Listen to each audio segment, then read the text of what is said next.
Y es ese momento en el que de pronto estás escuchando todo el informativo, se calla todo, te dan paso.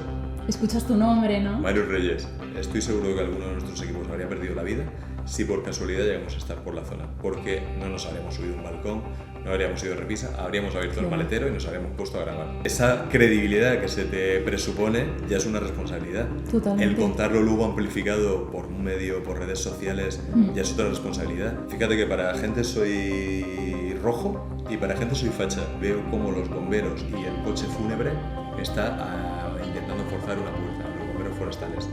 Sacan a una mujer boca arriba. Yo creo que al final, si no te conmociona, si no eres buena persona, que tienes esa empatía, has elegido mal la profesión. Chicos, haced otra cosa.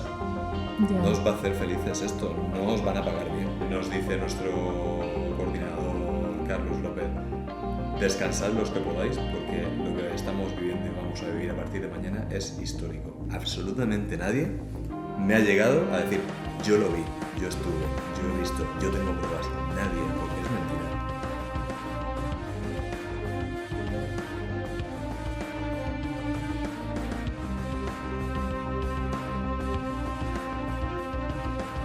Muy buenas, bienvenidos a Periodísticamente Hablando, el podcast donde exploramos las historias detrás de los micros, detrás de las cámaras y donde hablamos con varios de los periodistas. Soy Paula Franco y hoy tenemos con nosotros a un periodista todoterreno. Ha sido reportero de aventura, periodista de sucesos e investigación, presentador y actualmente reportero en informativos, una carrera cargada de experiencias que comentaremos en esta entrevista. Actualmente le podemos ver en Informativos Telecinco y en La 4. Hoy hablamos con Manu Reyes. Bienvenido, Manu, ¿qué tal? Pues encantado de estar aquí contigo. Igualmente. Te lo he dicho antes fuera de cámara y a mí la gente que venís con muchas ganas y que hacéis cosas con iniciativa, mi aplauso y ánimo. Muchas gracias, me alegro de que se note. Sí. Bueno, empezamos desde el principio. Naces en Murcia y pasas tus primeros años en Granada, ¿no? Luego, ¿a qué edad te vuelves a Murcia? Porque estudias allí la carrera, ¿no? Sí, vuelvo. Muy pequeñito. Mi padre es médico, empezó allí en el Virgen de las Nieves. Yo tengo alguno de los primeros recuerdos esos allí. Luego estudié en Murcia, me fui al extranjero con el mágico Erasmus. Olvidas todo lo que has aprendido lo olvidas, pero vitalmente te llevas mucho. Y allí hice muy buenos amigos, me abrí un poquito el mundo, ya estuve en Brasil, en Francia un tiempo. Y luego volví a Murcia, acabé la carrera allí, periodismo y publicidad, y empecé a trabajar en la Autonómica. Claro, exacto. ¿Por qué primero te decantas por publicidad? ¿Qué te llamó la atención? Pues mira, yo creo que es una cosa ahora que pasa bastante a la gente joven, que sigue sin orientarlo, que tú llegas, el momento en el que tienes peor la cabeza y las hormonas, tienes que tomar una de las decisiones más importantes. ¿Qué voy a estudiar? ¿Qué voy a hacer? Lo que te están preguntando siempre los mayores. Y no tenía ni idea. De hecho, hice bachiller de ciencias porque mi padre es médico y yo pensé, digo, oye, con ciencias me dejo todas las puertas abiertas. Y luego vi que a mí la medicina no me gustaba, la ingeniería tampoco, nada.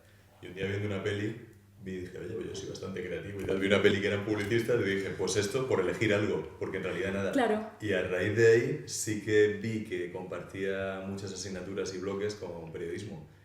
Y yéndome de Erasmus sí que me di cuenta que me gustaba mucho escribir, contar historias, todo. Y dije, oye, pues periodismo creo que me va a gustar. Y acerté. Sí, lo pasaste bien también en la carrera, estudiabas al final lo que querías, ¿no? Sí. Pero una cosa sí que no me ha gustado, por lo menos era en mi época, demasiado poco práctica. Y la gente llega a muchas carreras como la nuestra sin haber hecho un directo, sin haber hecho un programita de radio, sin haber hecho lo que tú estás haciendo ahora mismo. Y creo que hace falta mucho. Ha cambiado, yo creo, en algunos, supongo que también dependerá la universidad, depende, pero sí, es verdad que depende. Y luego, en 2008 acabas la carrera, ¿no? Y haces prácticas en La Opinión de Murcia. Sí, acabó la carrera y además hice algo muy absurdo, que acabé publicidad y periodismo en el mismo año. ¿Ah, sí? Junté como 20 y tantas asignaturas, las comunes y no comunes, y me metí una paliza para nada, porque justo pilló la crisis, era muy difícil conseguir trabajo, y conseguí, habiendo terminado ya la carrera, entrar haciéndome pasar por becario. Bueno, estuve en La Opinión y luego en la Autonómica, en la 7 región de Murcia. A través de entrar como becario, luego ya acabé contratado allí dentro. Caballo de Troya. Te vino bien. Sí. Claro, exacto, eso te iba a preguntar. Luego, al final, estuviste en la 7RM. Y cuéntanos cómo fue la experiencia, porque conducías un programa de naturaleza, de rutas. Al final son cosas que te gustan, ¿no? La verdad que creo que yo soy muy... Me gusta mucho la gente. Hay una frase muy chula en La La Land, que cuando están hablando del jazz, que es una cosa bastante de nicho, dice, ¿quién va a querer un sitio local de jazz? Y creo que es ella, Emma Stone, la que le dice a Ryan Gosling, es que a la gente le encanta lo que a otros les apasiona. Yo estando ahí estaba en un programa que se llamaba De la Tierra al Mar y lo que hacía, al principio me mandaron a los precios del mercado y todo esto. Y yo poco a poco me lo fui llevando a, oye, y si empezamos a hacer rutas naturales y así si como el que no empezamos a quiere ver la los cosa. castillos, y me fui dando mi espacio y lo pasé muy bien porque conocí la región de Murcia, que siempre los sitios de los que somos, de los que estamos, Totalmente. los conocemos muy poquito. Conocí sitios impresionantes donde se podrían rodar pelis o donde ver las mejores puestas de sol. Es muy chulo. Y creo que se transmitió un poquito eso. Sí, porque al final si haces algo que te gusta, estás como más en tu salsa, ¿no? Sí. ¿Y cómo recuerdas esas primeras veces delante de cámara? ¿Tenías nervios o todo fluía? Es que yo, en realidad, en esa primera época no hice directos. Era un programa que era de reportajes grabados.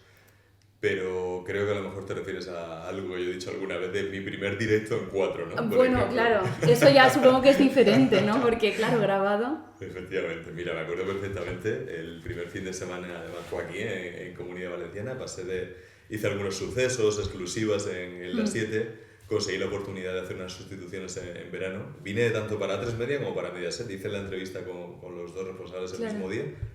No te sé decir en realidad, porque dije, pues oye, hago las suscripciones con vosotros, vibraciones a veces. Sí. Y me acuerdo ese primer fin de semana que me llama, estaba con Andrea, mi compañera, Andrea Sánchez, que la podéis ver también en Informativos Telecinco ahora. Ella estaba coordinando y me toca hablar con Roberto Arce. Roberto Arce, yo llevo viendo toda la vida y de un ser casi mitológico. Claro. Oye, mano, pues mañana queremos un directo, tal, y aparece la mítica y típica carabela portuguesa que tenemos todos los veranos, que todos los veranos es noticia, no sé por qué es noticia, porque todos los veranos viene. Y era un directo de eso, bueno, el tema no era nada así peliagudo, pero claro, cuando te llama Roberto Arce, cuando sabes que vas a entrar al informativo nacional, que pasas de que te vean en una zona del territorio a todo el mundo, tú sabes lo que pesa un micro, ¿no? 200, 300, 400 gramos, pesaba como el martillo de Thor. Tú sabes los nervios que llevabas ahí. Lo tenía agarrado, digo, que no se me caiga, que no diga ninguna burrada ni nada. Y es ese momento en el que de pronto estás escuchando todo el informativo, se calla todo, te dan paso. Escuchas tu nombre, ¿no? Mario Reyes. Y lo está diciendo Marta Reyero o Roberto Arce, que los llevas escuchando y mitificando toda la vida. Totalmente. Y te han dicho a ti, y en ese momento estás 30, 40 segundos o 10 segundos si es que la vas a cagar y se tienen que ir de pantalla de ti. Y te está escuchando mucha gente, o viendo, o oyendo, y es un momento que ya, no sé si lo has vivido ya, pero cuando vives, por ejemplo, un típico directo de estos que es de noche en una carretera, o lluvias o algo, en ese momento estás en un montón de casas, en un montón de televisiones, en un montón de dispositivos, estás esos segundos, se apaga el foco, y cuando ha acabado el foco y estás solo con tu compañero, dices, vivimos en un planeta rarísimo, ¿verdad? Totalmente, sí. También quería preguntarte por tu faceta como productor, porque en 2012 con tu amigo fundas Memento Mori, que es una productora audiovisual. ¿De dónde surge esta idea? Lo hicimos, es una empresa que hicimos para no ganar dinero. Sabes que normalmente las productoras pueden optar por la BBC, bodas, bautizos y comuniones. Pues yo me acuerdo, estaba en aquel momento haciendo ese programa que te he hablado, de naturaleza, viajes de región de Murcia, y un día, yo que hacía un poco ya esos temas, conocí a un chico que le decían el Willy Fogg del mundo de la hípica, Rubén Gama. Nos caímos bien, ¿sabes? Esa gente que de primeras dices... por vibraciones también. ¿Verdad? Eres raro, me gustas. Sí, nos vamos a llevar bien. Pues en ese momento nos caímos muy bien. Él no me quiso dar la entrevista porque no le venía bien o porque no quería que lo sacasen como un friki en la tele, que al final él era un tipo que era comercial de exportación, ganaba 6.000, 7.000 euros al mes en el año... en el año era 2009, 2010. Y sin embargo vivía sin agua y sin luz en un pueblo de 4 habitantes y medio en un sitio que se llama La Copa de Bullas. Digo, oye, qué tipo más peculiar, qué historia. Pues yo quería entrevistarlo por eso. Nos caímos bien, no me dio la entrevista, pero a los pocos días me llamó, me contó la película suya con los caballos. Y dice, oye, ¿tú sabes que a mí me llaman el Willy Fogg del mundo de la hípica? Dije, no lo sabía, pero me parece un buen inicio de conversación. De repente me caes muy bien. Y entonces me propuso, venía justo la Semana Santa de 2010, y dijo, oye, ¿qué te parece si yo que con el caballo voy a hacer el camino de la Veracruz, desde donde yo tengo la cuadra con el caballo, hasta Caravaca de la Cruz, que es uno de los 5 lugares santos de España. Sí. Y dije, me va a decir que no producción, pero me parece una idea maravillosa, voy a proponerlo. Producción dijo, bueno, pues si es por tu cuenta y riesgo, te ponemos un cámara y tal, y con eso vas a dar. Claro. Pues hicimos un mini docu de 3 capítulos, nos lo pasamos muy bien. Sí. En aquella época estábamos enamorados del documental este de la Vuelta al Mundo de Ewan McGregor, que lo dio en moto, no sé si te suena la historia. Creo que no. No, es muy guay. Y no sé en qué momento nos hicimos ahí súper amigos, a base y juntos en tienda de campaña, muchas conversaciones, muchas horas. Y yo hubo un día, a raíz de esa conversación, que dije, oye, esto hay que hacerlo como documental. Y hicimos Memento Mori. Memento Mori es una figura que cuando el César iba por la vía Augusta, después de sus victorias, borracho de poder, de triunfo, y creyéndose un dios, le ponían una figura al lado que le estaba repitiendo todo el rato, eres un mortal, no te vaya la olla, no nos quemes esto como moreno. Memento Mori, recuerda que morirás. Claro. Entonces dijimos, oye, pues un reverso ahí tenebroso de Carpe Diem que me gusta. Y entonces el mismo día que montamos la productora, que empezamos a intentar hacer un viaje desde Almería hasta Francia a caballo. Sí que cruzasteis España, ¿no? Sí, y llamé a mi madre y le dije, oye mamá, te tengo que decir 2 cosas. Me he dejado el trabajo y me compré un caballo. Tu madre ya flipando. Ya me conocía, pero sí, claro, no es una llamada que le agrade a una madre. Hicimos una aventura maravillosa, hicimos la serie documental junto con nuestro socio Paco Portero, con Gaspar Mondeja, lo pasamos muy bien. Claro. Y ahí está la aventura. Claro. Por diversas historias no se ha emitido todavía, pero fue vital, algo maravilloso. Claro, ¿cómo fue la experiencia? Porque sí, tiene que ser muy buena. Brutal. Además, ahora muchas veces cuando voy a grabar, por ejemplo, estuve el otro día en Sotechera, sí. En Chulilla, en Cherta, por todas esas montañas, que además por ahí discurre el GR, que es el Sendero de Gran Recorrido. Yo recuerdo haber cruzado eso con mi caballo, que en aquel momento solo lo conocía de unos meses, se llama Viento, lo sigo teniendo, han pasado muchos años. Y se me pone un poco la piel de gallina, es decir, yo soy ahora otra persona que era en aquel momento. Y en aquellos momentos entrábamos a los bares ahí hechos polvo, tal, y nos miraban mal, ¿sabes? Y ahora cuando llegamos a los bares con el micro de la tele, ¿no? Hacen palmas, ¿sabes? Es súper curioso, digo, fíjate qué curiosa es la vida. Y sí, claro, después de esa aventura ya volviste a la televisión autonómica, hacías reportajes, hacías directos, pero luego dirigiste y presentaste un magazine de verano, ¿no? Sí. ¿Cómo notaste mucha diferencia de ser reportero y ser presentador? Pues yo creo que es algo, lo hablábamos ahora cuando nos hemos visto. Creo que la gente que hemos hecho mucha calle o que nos gusta mucho escuchar historias, vivir historias, luego cuando te pones delante de la cámara mucho tiempo a presentar, creo que ahí se transmite una realidad y una espontaneidad que te la da precisamente eso. Ya, sí. Y lo disfruté mucho. Hicimos un programa con poquito presupuesto. Estaba ahí con Kika Frutos, que a lo mejor alguna vez la has visto por redes, que es una chica bastante viral. Nos lo pasamos muy bien, curramos muchísimo y fue una experiencia muy chula. Siempre me ha gustado también lo de presentar y sí, me gustaría en un futuro próximo o a largo o medio plazo también volver a hacerlo. Claro, destacar también que, claro, tú empezaste con, haciendo reportajes de rutas, cosas más alegres y luego, claro, lo que has nombrado antes, hiciste periodismo más de investigación de sucesos. Empezaste en 2016 con Grupo Secuoya, ¿no?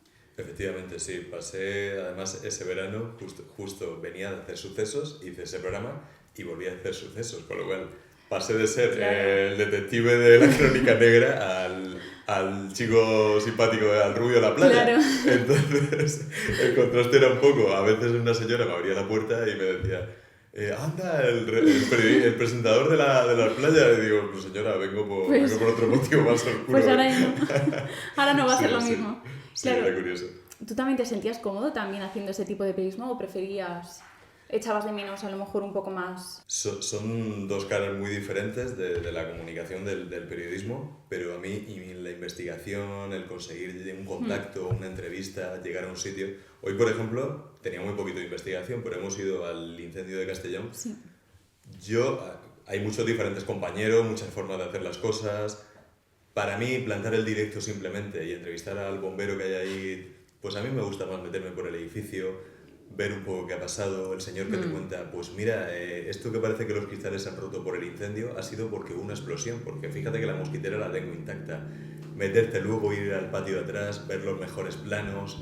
Hemos hecho el directo donde nadie lo... A mí buscar eso me gusta también. Yo creo que también es un poco el éxito del periodismo, o sea, al final tienes más para contar, tienes un poco más de contexto para luego también situar a la gente, ¿no? Sí. Eso lo enriquece también. Sí. Mira, una cosa que vas a entender súper bien, cuando vas a un examen de algo que te gusta, o que te has leído mucho, o que has estudiado, pero que te has impregnado bien, cuando luego llegas a contarlo, un examen de desarrollo, te sale con muchísima más facilidad. Sin embargo, cuando lo aprendes te lo tienes que aprender sin más narices, cada frase, cada cosa, en cuanto te falla algún concepto o algo, te cuesta mucho más. En los directos pasa algo muy parecido. Si tú has ido solamente, te has parado ahí, te has leído a lo mejor lo que dice las provincias, el Levante, el País, la SER, y no has hecho por buscar tú tus propios testimonios e historia, te va a costar mucho más contarlo. Si has ido, te lo han contado todos los protagonistas y tú ya lo tienes interiorizado, te puedes quedar en blanco, te puedes equivocar, todo nos puede pasar.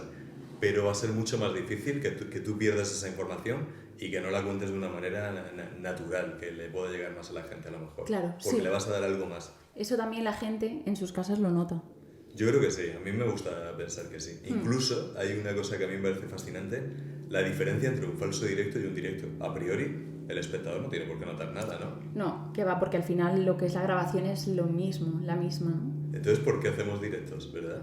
Bueno, sí, eso es verdad. Siempre contamos algo, o qué ha pasado, qué va a pasar. Es muy difícil que esté pasando. Es mágico cuando está pasando, pero si vas a las Cortes Valencianas, si vas a una manifestación, hay momentos que estás contando lo que ha pasado o lo que va a pasar. Sin embargo, seguimos haciendo los directos, ¿verdad? Eso es verdad, eso es verdad. Y hay algo ahí mágico que trasciende más, que tiene esa naturalidad, esa espontaneidad del directo.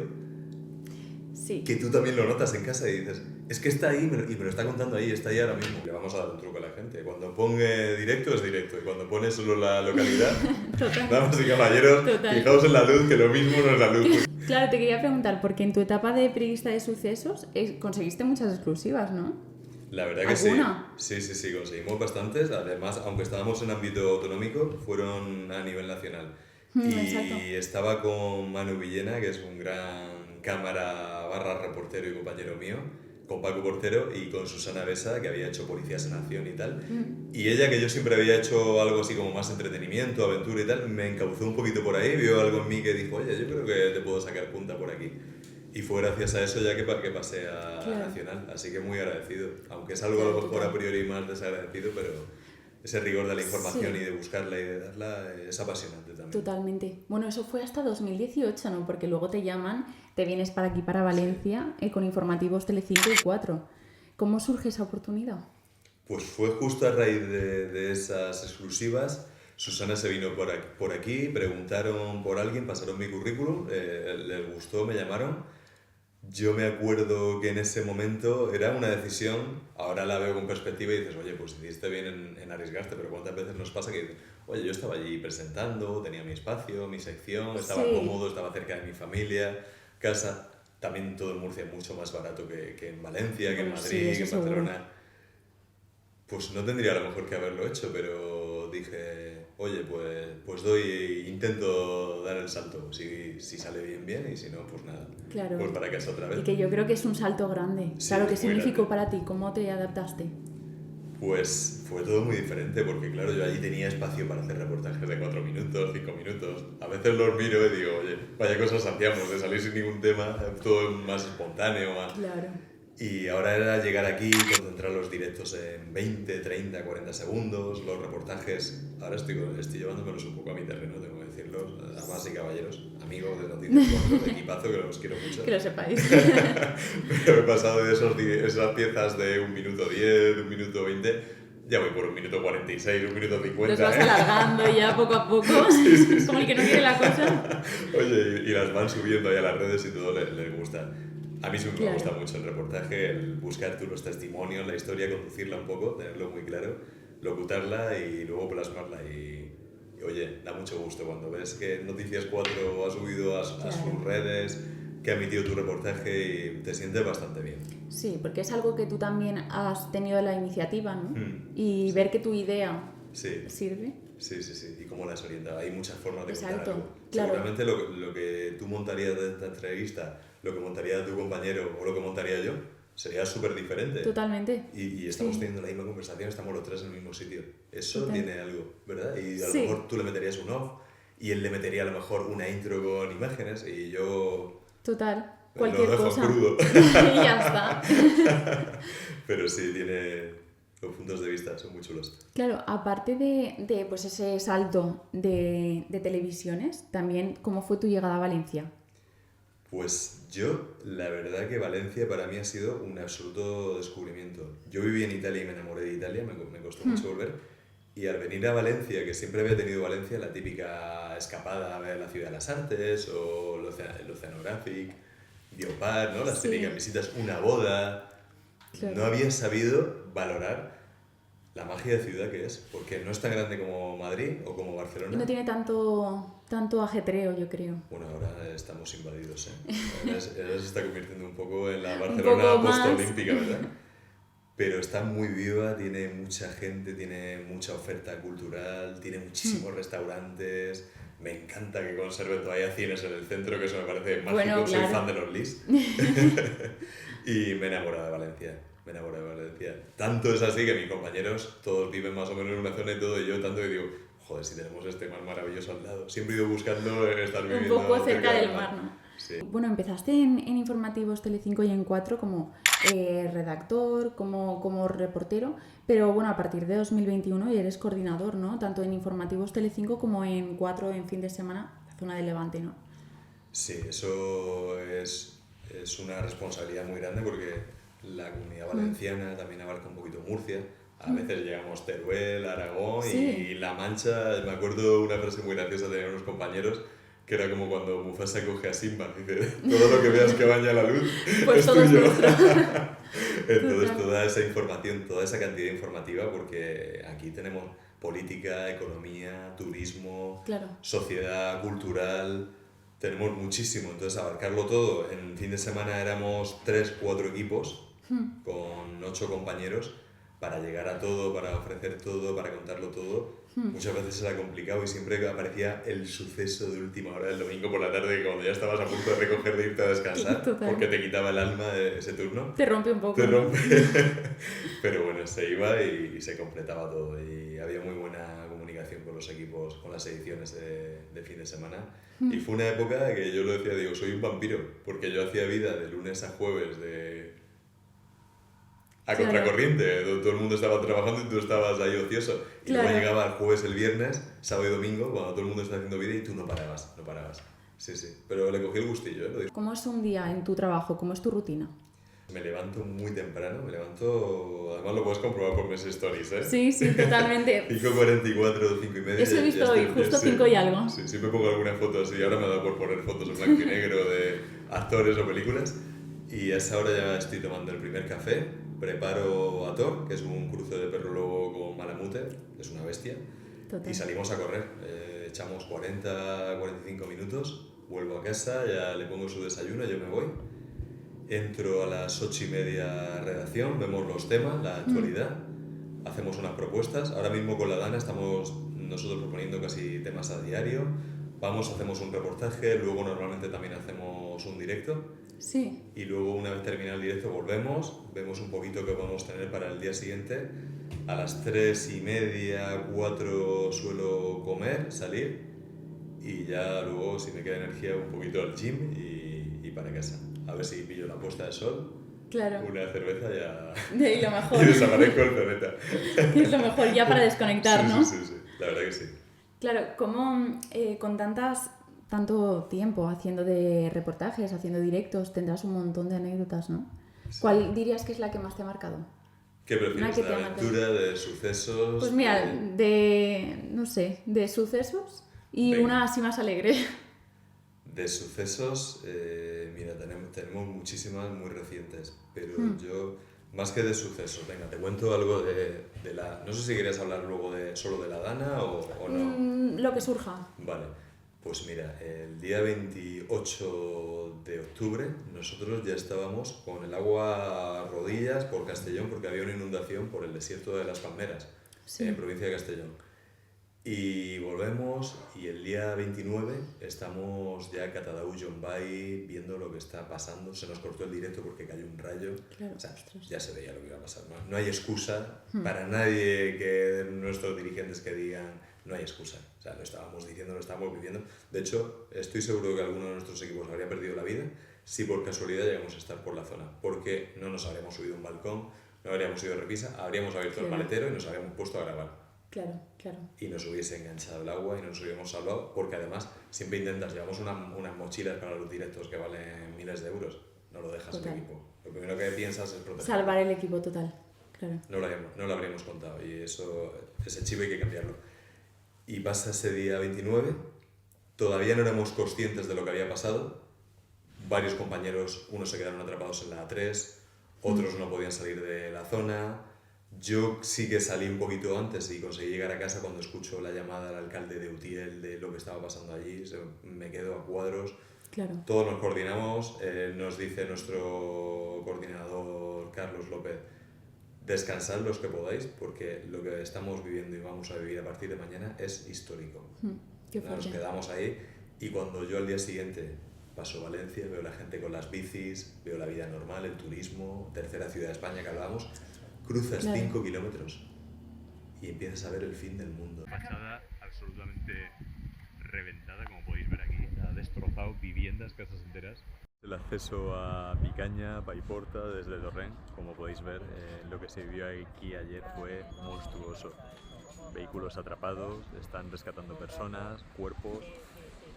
Esto es un absoluto desastre y da pavor. Pero el fin del mundo, que dices, ¿qué está pasando? Hemos cruzado como si hubieses entrado en otra dimensión. Una diferencia muy grande también. Brutal. Estoy llegando a Massanassa, que llegamos a Massanassa porque es que a Paiporta nos era imposible, estaba todo cortado.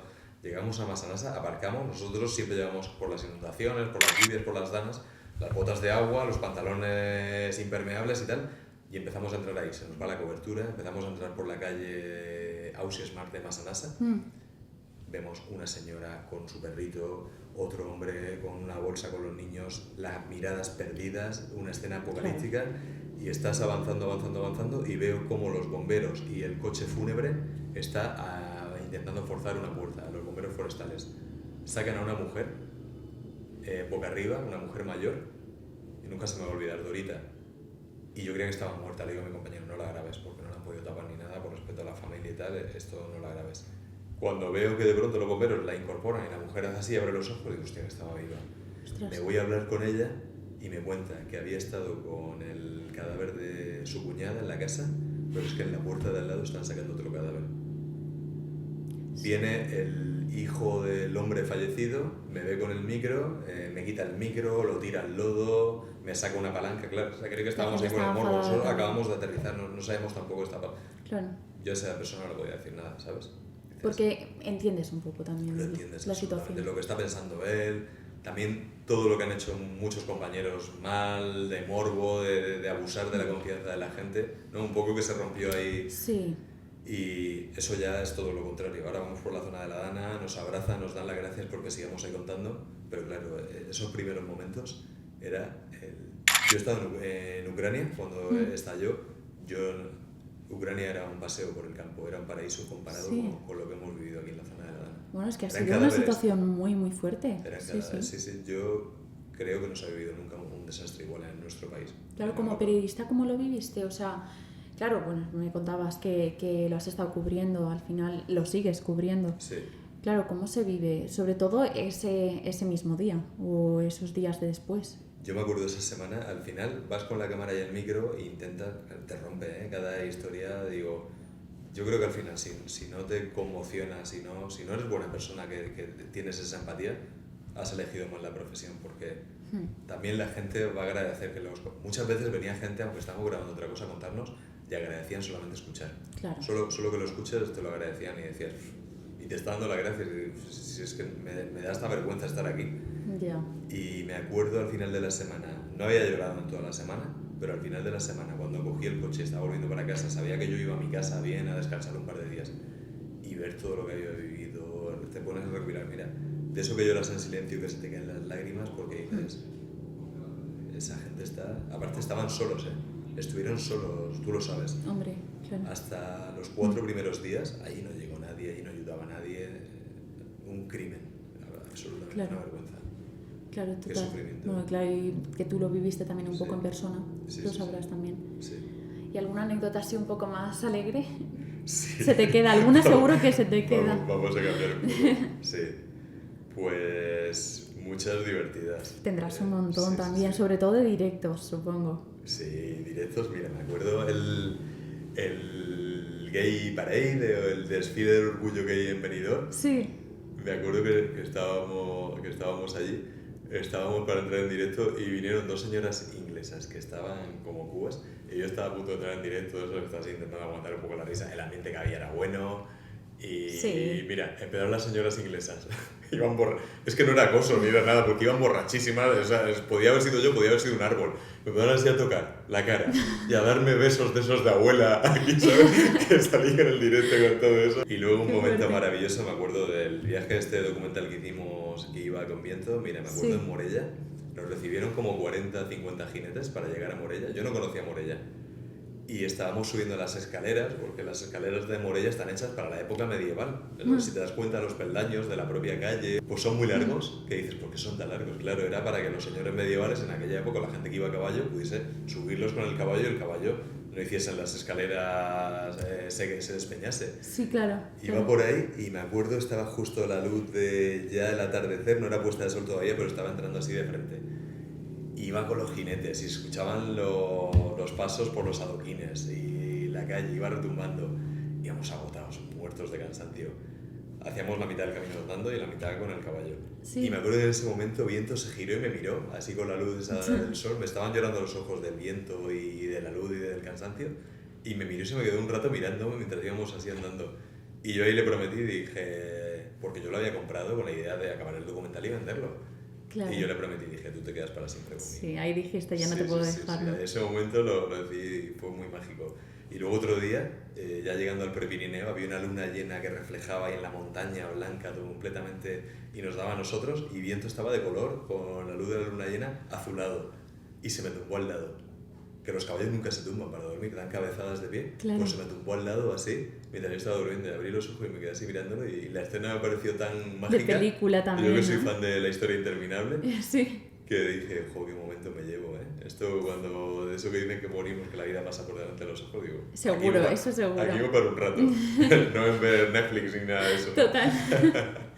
Bueno, así cambiando de tema, porque lo estábamos hablando antes también fuera de cámaras, tenías hace pues, relativamente poco, hace 3 años, en 2022, empezaste un video podcast, Hay un lobo en la habitación. Sí. Bueno, hiciste 12 episodios, ¿no? Bueno, ¿qué tal fue? Pues me gustó mucho, porque a mí me gustan mucho las conversaciones así como estamos haciendo un poco, Sí. ¿no? Que empiezas hablando de algo que nos vamos por las ramas, Total. que esas son las buenas, y lo estaba disfrutando, pero es que con el ritmo que llevamos del trabajo, es que no me da tiempo para deporte, trabajo, la vida un poquito en pareja, Claro. dormir. Sí, que también es importante, ¿no? No me daba, y de hecho ahora mismo con las redes sociales que yo la verdad que las consumo muy poco. Estoy muy presente porque emito mucho, pero no es eso que dicen, un buen camello no consume. Sí, bueno, también.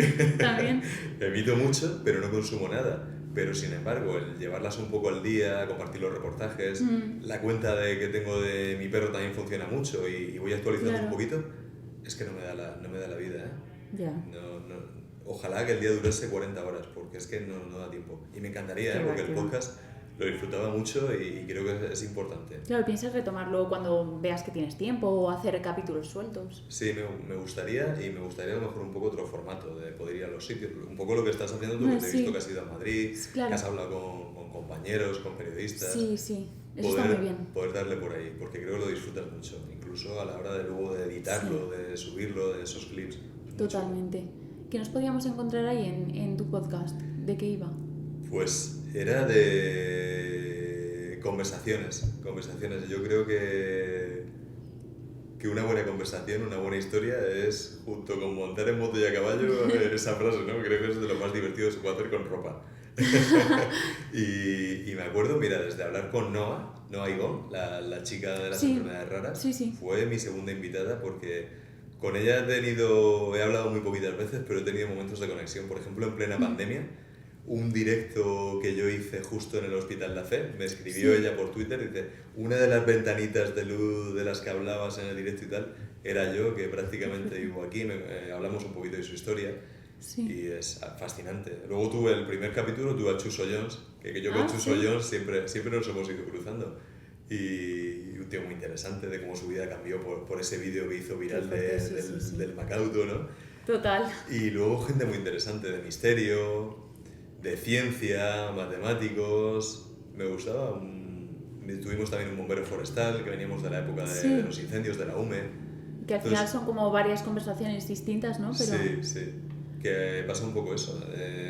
Una cosa que a mí me gusta mucho y me parece muy curiosa, lo que te digo ahora cuando paso por esos pueblos, digo, yo es que no soy la misma persona. Me acuerdo, pero no soy la misma persona. Pues sabes que cuando cada 10 años nuestro cuerpo, a nivel óseo, físico, células, todo, se regenera por completo. Sí. Entonces me parece súper curioso. Mira, no somos también físicamente la misma persona que hace 10 años.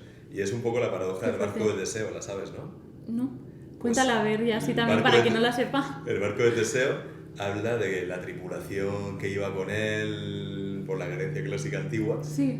Iban haciendo pues, sus viajes, aventuras y todo, y el barco se iba dañando. Hay un momento que el barco lleva tantos años y se ha dañado tanto que las maderas, los materiales de los que está hecho, los han ido reponiendo y regenerando.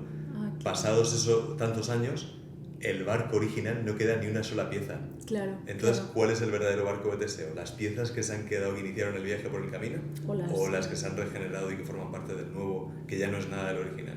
Claro, somos totalmente. Un poco eso, ¿no? Sí, yo creo que es igual. Sí, un buen símil también. Sí. Claro, también has dicho, bueno, ahora que hablábamos del podcast, has dicho muchas veces que te gusta el tema de la radio. ¿Has pensado alguna vez en dejar la tele y reconducir tu trayectoria más radio? Pues mira, la verdad que hablé con los compañeros aquí de la SER porque me gustaría hacer algo. Hablé con los de la COPE, incluso hicimos un programa piloto que lo pasamos muy bien y muy guay. Pero bueno, no apareció el tema de patrocinadores. No me acuerdo cómo se llama la radio, era una radio aquí de Valencia, que luego hacía como tipo podcast, que sí que hacía ahí una sección y es algo que me gusta mucho, que creo que te aporta algo, que por ejemplo en la tele estamos más limitados porque tienes que llegar al sitio, grabar y todo. Sin embargo, diferente. La radio juega un poco más ese, ¿no? Lo que estamos haciendo ahora totalmente. Podemos ir a cualquier sitio ahora mismo con nuestras voces. Claro. Y me parece muy mágica y sí que me gustaría mucho. Creo que se puede compaginar porque la tele me gusta también mucho, pero creo que la radio tiene algo de mágico que creo que igual dentro de muchos años la tele convencional puede que solo queden los informativos porque ya consumimos plataformas que se están convirtiendo en la televisión clásica. Sí, ahora hablaremos de la era digital. Nos están echando anuncios igual, claro. Es un poco como Uber y los taxis, ¿no? Llegan, bajan los precios, se cargan a los taxis y Uber se convierte en el nuevo taxi porque vale igual de caro. Ya, sí. Las plataformas han hecho un poco eso, están convirtiéndose en tele de convencional. Claro, ahora que hablamos de redes, 40.000, tienes 40.000, más de 40.000 seguidores en TikTok y 15.000 en Instagram.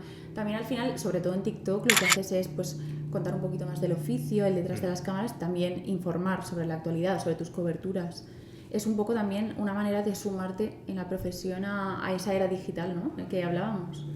Sí, yo al final tengo muchos compañeros que no lo ven o que no les gusta o que muchas veces se ha demonizado las redes.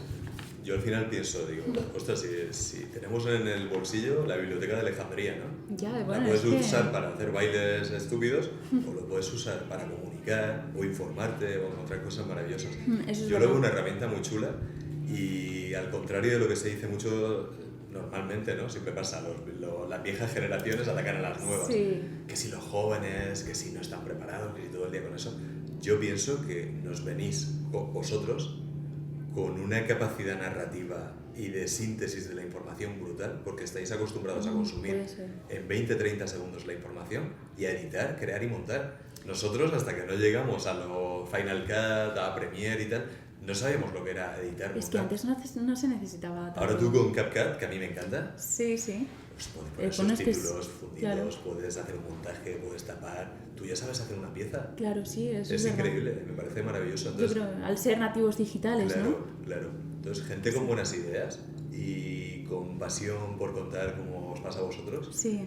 oye, tenéis unas posibilidades, a mí me parece maravilloso. Eso Entonces es creo verdad. que eso puede sumar mucho. Y creo que los informativos tradicionales en los que yo estoy deberían de empezar a incluir un poco ya eso. Si no dar una sección, hacer incluso el propio informativo también por redes y darle otro Puede rollo, ser. que por redes puedas... Son ideas, pero Sí, sí. deberíamos de no verlo ya como futuro, sino como pasado reciente. ¿Ves que ha cambiado mucho lo que hablábamos en el periodismo, en tu rutina a lo mejor de trabajo? Yo es que creo que ya llegué casi extinguiéndose el periodismo o la comunicación o los medios de comunicación clásicos. Y me está pasando, ¿no? Como cuando dos continentes se están separando, la ardilla de Ice Age. Sí, Que estás ahí en medio y me ha pillado ahí siempre. Entonces, ni he vivido social ni económicamente lo que a lo mejor tus padres también, los míos, mis compañeros, que todos daban por hecho que iban a tener una casa, que iban a tener un coche, que iban a tener la vida, los 2,3 hijos resueltos. Y yo me he visto ahora mismo lo que a mí me vendieron o que yo me imaginaba a mi edad, que iba a tener ya pues mi casa, el coche, los niños, todo. Y ahora mismo lo pienso y digo, tengo un perro, tengo un caballo, tengo una moto. Bueno, ya es, ya es. Pero no tengo casa, no tengo los niños, no tengo esa estabilidad. Claro. Y estoy viendo cómo el mundo en el que yo me muevo está agonizando y cómo ese nuevo mundo se lo está comiendo y no están sabiendo unirse. Y creo que es importante. Sí. Que, por cierto, las redes de Noticias 4 Informativos Telecinco van como un tiro. Sí, totalmente. Digo, tenemos ahí el camino, tenemos ahí la antorcha, vamos a cogerla, ¿sabes? Sí, a lo mejor reconducir un poco también por ahí. Sí. Claro, ¿cuál dirías, por esta rama también, que es el mayor reto del periodismo actualmente? Creo que estamos cayendo en un error muy grande, y ya no solo el periodismo, sino como sociedad, que estamos regalándole el discurso al negacionismo en el más amplio de los sentidos, a la falta de cultura, de formación y de ciencia, cuando hay millones de científicos que llevan centurias diciéndote que la Tierra es redonda, que el cosmos, que el universo, y te viene un señor que todo el mundo le pone el foco porque era futbolista o entrenador, es que no sé lo que es, y que te defiende el terraplanismo sin ningún pudor y sin vergüenza, y ataca a gente que está en el espacio, y esa gente antes estaba incomunicada, pero ahora el tonto del pueblo lee al otro tonto del pueblo, y hay cientos de miles de tontos del pueblo dándose la razón los unos a los otros, y tienen mucha fuerza y mucha voz, y luego la escala de grises se está yendo a ese lado. Entonces hay más antivacunas que nunca, hay más terraplanistas que nunca, o por lo menos están intercomunicados, y se están negando evidencias tan obvias que cuando, por ejemplo, hubo al principio de la gana sobre todo, y sigue mucho ese discurso, lo que los medios no te cuentan.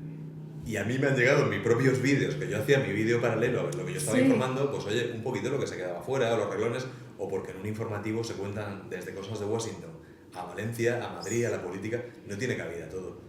Pero yo te he hecho un reportaje y te he contado, oye, que hay algo muy grave en Paiporta, en Catarroja, en Massanassa, que hay gente mayor que no puede bajar a la calle desde hace 6 meses sin ascensor. Entonces yo subo ese vídeo, yo lo critico, yo añado un poquito más de lo que ha salido en el reportaje porque no cabía todo. Exacto, claro. Y a mí, que ese vídeo a lo mejor tenía cientos de miles de reproducciones, había mucha gente que comentaba, esto no lo están sacando en televisión, cuando estás viendo literalmente que soy Manu Reyes, periodista, que trabajo en Noticias 4 Informativos Telecinco, y que lo he sacado yo. Entonces es un poco ese discurso que ha calado tanto, que creo que deberíamos de combatirlo, porque hay muy buenos periodistas, hay muy buenos medios, y no todo es, igual que no todos los políticos son iguales, no todos los medios, no toda la comunicación, no todo el mundo es igual.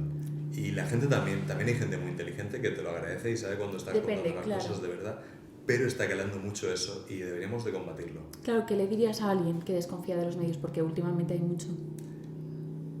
Hay dos cosas ahí, que esa gente está consumiendo solo medios que te dicen lo que tú piensas, que pueden ser medios o medios alternativos o formas de comunicación alternativas que te están diciendo lo que tú piensas, cosa que es muy peligrosa, que nos pasa a todos en nuestros entornos. Yo sé que es difícil, pero intenta no siempre ver el mismo medio o leer lo mismo. Un poco de variedad, ¿no? Efectivamente. Y luego, si algo es demasiado bueno o demasiado malo y te está sonando, no lo compartas. Si te ha llegado por el grupo de WhatsApp de tu primo y aunque te indigne, ya, compruébalo, haz un mínimo de comprobación, porque está haciendo tanto daño. Es que yo me acuerdo, se vio también mucho en la Dana, o sea, no me estás creyendo a mí, Por ejemplo, el parking de Bonaire. Sí, claro, ahí hubo mucho... Yo ahí, al final, el razonamiento de Sherlock Holmes, ¿no? Al final, la cosa más racional y más probable probablemente sea la verdadera. Es absolutamente imposible que militares, que bomberos, que policías, que medios de comunicación, que no haya ni una sola filtración, si ahí había 2.000 cadáveres, como estaban afirmando, de que eso no se filtrase, no se supiese, no hubiese ningún vídeo. Yo cuando alguien me lo dice, estamos viendo, digo, por favor, si tienes algún vídeo prueba o conoces a alguien que tenga algún vídeo prueba, ponte en contacto conmigo y vamos hasta el final. Si claro, eso es verdad, claro. vamos a sacarlo. Pero nadie, absolutamente nadie, me ha llegado a decir, yo lo vi, yo estuve, yo he visto, yo tengo pruebas. Nadie, porque es mentira. Entonces, es muy goloso caer en la conspiranoia, en que nos gobiernan desde las sombras. Si muchas veces cuando ves cosas dices, es que puede ser. Pero en realidad yo creo que la realidad es más aterradora, es que no hay nadie al volante. Pero creo que deberíamos de combatir eso y no dejar que bulos como ese calen y que la gente lo replique una y otra vez, porque un señor sin camiseta en su habitación con una vela y su cadena de oro te lo está diciendo y lo estás replicando. Y yo, que he hablado con el concejal, que he hablado con el policía, que he hablado con el bombero, que he hablado con el militar, que he hablado con los buzos que han estado ahí dentro y tengo la información de primera mano y no te he mentido nunca, porque puedes decir, oye, es que tu medio tal, pero tú me estás viendo a mí todos los días por las calles de tu pueblo y no te he mentido nunca y he dado la información que tú me has contado. Y que lo es lo que estás viendo también. Efectivamente. Entonces, yo muchas veces lo comparo eso. Oye, es que me dicen, antes me pasaba, ya no me pasa. Es que Mediaset, es que tal, o estás en un directo y te insultan, cuando yo a lo mejor estoy hablando del tiempo, o de la Dana, o de las inundaciones. Yo lo comparo a como, ¿a ti te parece bien la comida que vende Burger King o McDonald's? ¿O te parece bien los recibos de Iberdrola? Pues no, seguramente no. Pero ¿tú crees que diciéndole algo al pobre cajero, repartidor, o al señor que viene a instalarte el módem o a leerte el contador, tiene culpa de algo? Claro, no haces nada esa persona. diciéndoselo. Claro, ve contra, ¿sabes? Entonces, cuando muchas veces ven a los periodistas que se ha convertido en el nuevo blanco en la calle y vas a insultarle o decirle algo, párate un segundo, piensa que esa persona igual, seguramente no está mintiendo, porque está ahí en la calle contigo, seguramente no está mintiendo. Y si no estás de acuerdo con la empresa para la que trabaja, ve contra la empresa, no vayas contra esa persona que seguramente gana 1.200 euros, lleva 14 horas de trabajo y tiene que mantener una familia, una casa. Total, que eso no lo sabes. Esa es otra, la precariedad del periodismo, me parece, y de muchas profesiones, pero yo te hablo de la nuestra, es criminal. Sí. Es criminal para todos, sí. ¿Cómo lo ves desde dentro? Lo veo fatal.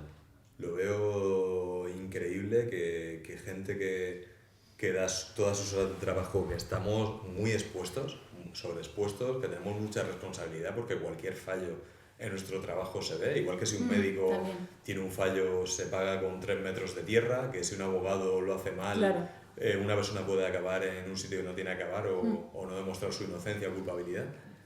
Nosotros cualquier error de información o algo, la punición que nos hacen a nivel mediático, social, ya mentalmente ya es una carga muy grande. Esos nervios, esa responsabilidad y todo, creo que debería de estar, y creo que todo ciudadano tiene un derecho y casi una obligación a estar bien informado. Sí, eso y que recae mucho sobre nosotros. Oye, pues si la vida ha subido un 19% en los últimos años, ¿por qué los salarios solo han subido un 1%?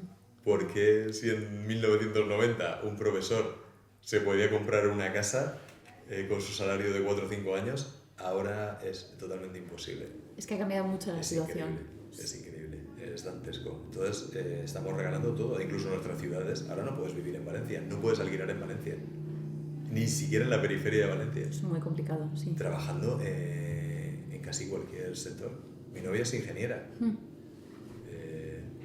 Vemos complicado poder pagar los alquileres tal y como están subiendo. Es increíble. Claro, es una no, sí, imagínate. Vaya chapa de estudiante. No, que va, a mí me encanta. Es una buena charla totalmente. Así de lo que hablábamos antes también de la desconfianza y tal, como también la otra cara, ¿cómo ves que influye tu trabajo, un trabajo como el tuyo, en la opinión pública? Porque también lo que se dice o cómo se dice, que lo decías antes, influye directamente. Influye mucho, y no solamente ya el hecho de cuando se emite, sino cuando llevas un micro en la mano y una cámara al hombro, estás primero llamando la atención y luego, mira, yo una vez hice un experimento, en una rotonda bastante grande de una localidad. Hicimos, no era informativo, era programas. Era para ver cómo se propagaba un rumor. Entonces yo llegué con el rumor de una información, lo solté en el bar. Y yo hice la vuelta completa preguntando a la gente. Antes de que yo llegase a completar el perímetro del bar, el rumor que yo había soltado me llegó a mí. Yo pregunté, ¿os habéis enterado de lo que ha pasado por aquí? Me llegó de una persona que salía de un edificio que ya la habían contado y se había empezado a comentar. Entonces, esa credibilidad que se te presupone ya es una responsabilidad. Totalmente. El contarlo luego amplificado por un medio, por redes sociales, ya es otra responsabilidad. Y luego la gente, por mucho que critique a los medios, al final, oye, pues te vas a Twitter, te vas a las redes, te vas y buscas también fuentes que sean un poco fiables, o dices, oye, no es lo mismo que lo saque Mariano27 que aparezca en la web de los informativos. Y si ahí lo han dicho, pues oye, algo está pasando aquí. ¿Crees que así en general se hace buen periodismo en España? Es una pregunta Es difícil. complicado. Creo que hay muy buenos periodistas, creo que hay muchas secciones y muchos informativos muy bien hechos. A mí me gusta mucho ahora, y no porque esté yo, no sé si lo ves alguna vez, pero a mí el de Noticias 4 me gusta mucho. La SER hay partes que hacen muy bien, la COPE también hay partes, no porque sean de un espectro político otro. Hay periodistas muy buenos en ambos, en los diarios, se sacan muy buenos reportajes y muy buenas informaciones, pero creo que el clickbait, creo que esa desinformación buscada para que vayas ahí a buscar, para replicar, luego el servilismo y fanatismo a colores políticos, intoxican tanto que nos están enterrando en una infosificación que es contaminación de la información, que al final lo que queda es un pozo de un periodismo muy mediocre y muy malo, y los buenos mensajes quedan enterrados entre los malos. Claro. Yo, fíjate que para gente soy rojo y para gente soy facha. Sí. Sí, porque yo pienso que tenemos problemas que no se están afrontando, como yo estoy muy a favor de que, por favor, que nadie se ahogue en el mar, o que nadie que lo esté pasando mal no pueda venir. Pero tú no puedes ser un gobierno de izquierdas que dices, vale, que venga todo el mundo. Y viene todo el mundo y luego a esa gente no le das trabajo. O dejas que se guetifiquen, que no tengan papeles y que no puedan contribuir. Al final yo pienso, si yo me fuese a Alemania, a Holanda, y no consigo trabajo y tengo mujer, hijos o gente que depende de mí y me tengo que alimentar, al final ¿qué voy a acabar haciendo? Ya, claro. Entonces pienso, tú no puedes quedar bien y luego crear problemas, y estás creando problemas en la propia sociedad. Al igual que pienso, tú no puedes hacer que tú, yo y él estemos trabajando todo el día y no podamos permitirnos vivir en la ciudad en la que trabajamos. Ya. Y sin embargo, estés regalando a gente que viene de países que económicamente están mejor que nosotros y que se estén quedando en nuestras ciudades. Y que seamos expulsados. Entonces, hay dos problemas ahí muy grandes que nos están afrontando, y no me parece eso ya ni de ideología de izquierdas ni de derechas, es simple sentido ¿Cómo común. lo ves? Sí, claro. Sí, y eso me parece un problema, y como estamos en la época de la polarización, ¿verdad? Ya. Eso le viene Bueno, hay un montón, porque, total. porque no nos unimos, tú eres facha, tú eres rojo, y no nos unimos y no nos estamos dando cuenta que nos están robando por todos lados. Y no Ya, podemos sí. tener una vida tranquila estando en un país con unas condiciones maravillosas, teniendo cosas muy buenas, gente con muchísimo talento y buena gente, pero están aprovechando. Ya. Yo he vivido en Italia y me parece que la gente aquí es más solidaria, más empática. En Francia tienen un tejido social y unas ideas muy buenas, pero creo que tenemos mejor carácter aquí. En Sudamérica, que también he estado un tiempo, son mucha alegría, mucha cosa, Sí. pero yo el talento y la buena gente que veo aquí, creo que tenemos un porcentaje muy alto y está súper desaprovechado. Y en Europa se están frotando las manos. Claro. Dice, oye, mira, talento formado y se vienen para acá. Claro. ¿Qué cualidades dirías tú ahora que debe tener un periodista de televisión para que sea bueno? De lo que hablamos de que estamos formados y... Creo que un periodista en general, porque a mí muchas veces, sobre todo por redes, o siempre me contacta alguien, oye, no sé si estudiar periodismo. Wow, y yo digo, no sé si estudiar periodismo. Pues yo tengo una cosa muy clara, digo, mira, si tú quieres tener una vida ordenada, metódica, con horarios, no estudies periodismo. Si quieres tener un salario estable o un buen salario o te preocupa mucho el tema económico, no estudies periodismo. Si quieres acabar horario funcionario, tu gym, tu tal, oye, que es súper lícito, que a mí también me gusta eso, pienso que a mucha gente, no estudies periodismo. Si tú lo que quieres solamente es figurar un poquito o esa fama, ¿no? Ese selfie, claro. ese tal, no estudies periodismo. Ahora, si a ti te gusta contar historias, si te gusta escribir, si te gusta hablar, si te gusta entrevistar, si te gusta tener conversaciones, si te gusta buscar lo que hay al margen detrás de la historia. Buscar también detrás. Todo. Si quieres luego todo compilarlo en un reportaje o contarlo en un directo, si te pone ese momento, mira, esto me lo dijo Piqueras, que se lo dijo su maestro, dice, te tienes que poner nervioso siempre. Es importante. Tienes que sentir esa pasión y ese... te tiene que poner. Es que yo creo que el periodismo es vocacional, es muy vocacional. Una de las carreras que más lo es. Entonces, si sientes todo eso, si a pesar de todo lo malo que hay, si en la época que estamos, si sientes todo eso, digo, ¿cuál es la pregunta? Claro, si quieres seguir adelante, claro. Aún así, totalmente. Si tú me lo preguntas ahora mismo, digo, no me tienes que hacer ninguna pregunta, ya lo estás haciendo, ¿sabes? Claro. Sigue, ya está. ¿A ti te gusta esto? Sí, sí. Sin embargo, he tenido también gente que han venido de becarios, que se sientan ahí, que están esperando a salir la hora, fichar, hacer el TFG y adiós, muy buenas. Chicos, haced otra cosa. Ya. No os va a hacer felices esto, no os van a pagar bien, no os van a tratar bien. Estamos en, seguramente, siempre parece que es la peor época de la humanidad, seguramente no sea la peor, pero sí la más absurda. A nivel económico empresarial también. Yo pienso que, lo decía antes por eso, que facha o rojo. Yo creo que el mayor acto patriótico que podríamos hacer aquí, tener unas condiciones laborales y salariales dignas.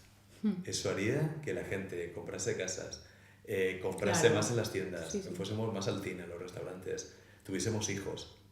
Que en unos años, a esta gente que tanto le preocupa las invasiones y tal, digo, si da igual, si no hace falta que nos invadan, si dentro de aquí unos años, de cualquier otra nacionalidad han nacido más niños que españoles, ya está.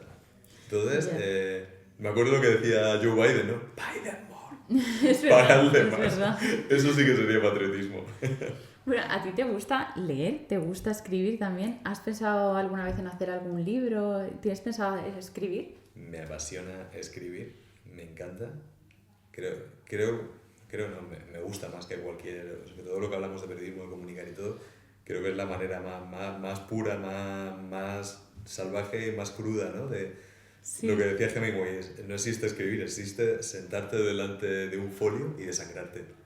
Claro. Y es tan difícil, ¿no? Porque me acuerdo, no sé quién lo decía, que decía que estar pendiente de escribir o estar escribiendo es un infierno. Solo en haber escrito hay algo de paraíso. Sí. Qué fuerte.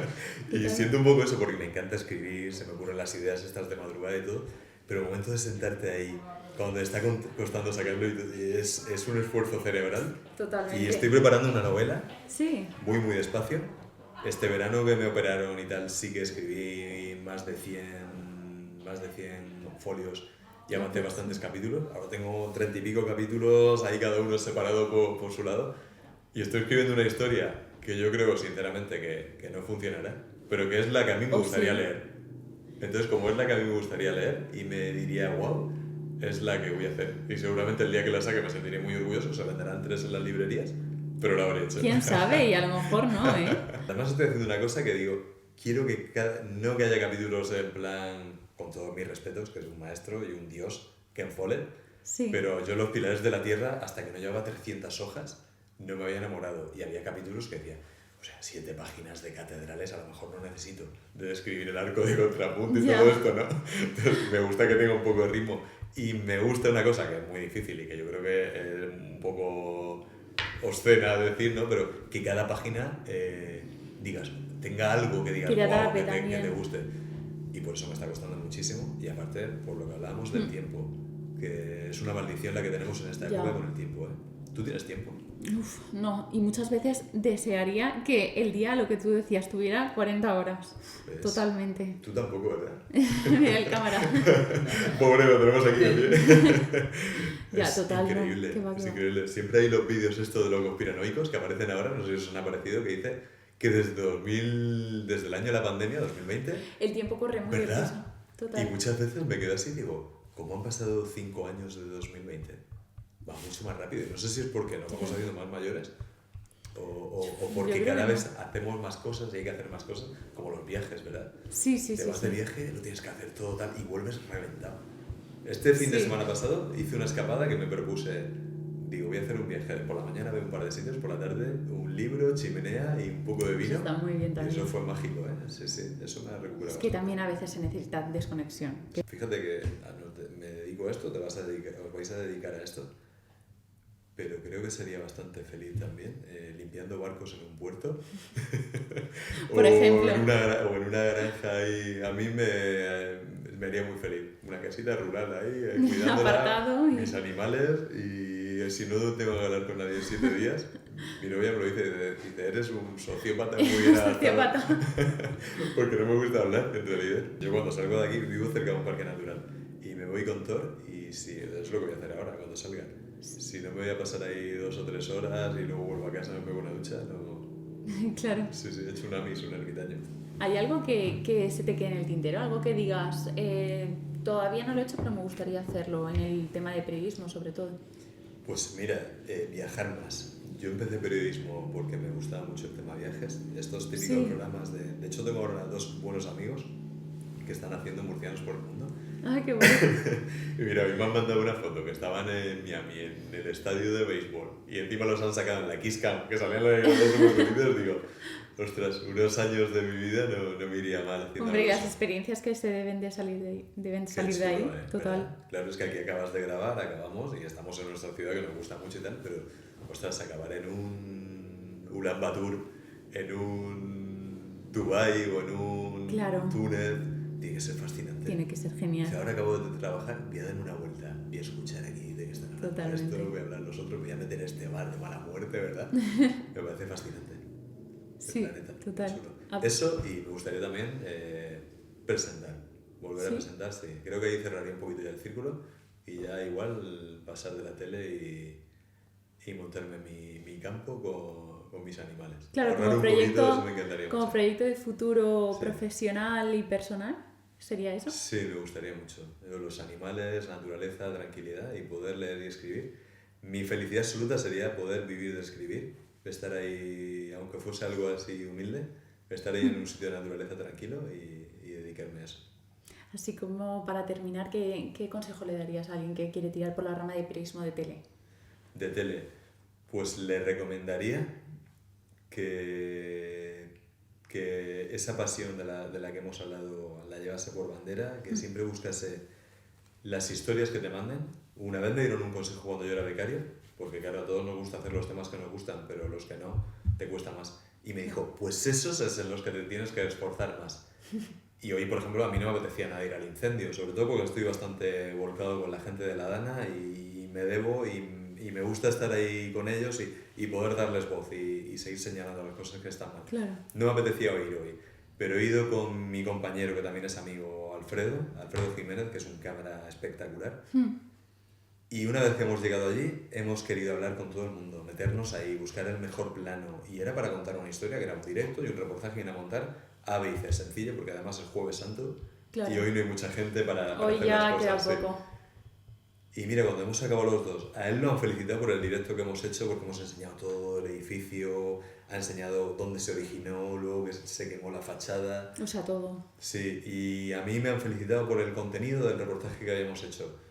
Y digo, mira, que eso es muy me da igual, gratificante. que nos feliciten o no, pero que sabemos que el trabajo que hemos hecho nos podemos sentir orgullosos. Totalmente. Y hay al menos alguien que lo nota. Y primero que te realice a ti, que digas, oye, ese plano, esa historia, ese testimonio, o lo he contado de una manera que no he repetido el tono que al final parece que caemos todos. Lo he contado de verdad. Y yo sé que hay alguien que me ha escuchado, que lo ha comprendido muy bien y que, oye, a lo mejor se ha quedado conmigo, claro, o ha dicho, oye, Paula, no sé qué tienes, pero de lo que tienes mucho, ¿sabes? Ya, claro. Esa, claro. como y que te vas contento a casa también. Esa muchosidad. Total. Sí. Pues eso con esto nos quedamos, Manu. Muchas gracias por la charla. Habíamos dicho 45 minutos, ¿cuántos hemos hecho? Pues a saber, habría que verlo. Más o menos. Sí, hemos ido por ahí, ¿no? 1 hora 6 minutos. 1 hora, pues se me ha pasado rapidísimo. Sí. Ha sido un placer y a Igualmente. mí, a los que os apasiona y que estáis empezando, joder, mi admiración y apoyo absoluto. Muchas gracias. Un honor para mí. Muchas gracias. Y yo para mí también, haber podido tener esta charla que ha sido también muy buena. Honor a quien honor merece. Muchas gracias, Paula. Y a vosotros, oyentes, nos vemos en el próximo episodio de Periodísticamente Hablando con más invitados y más historias. Adiós.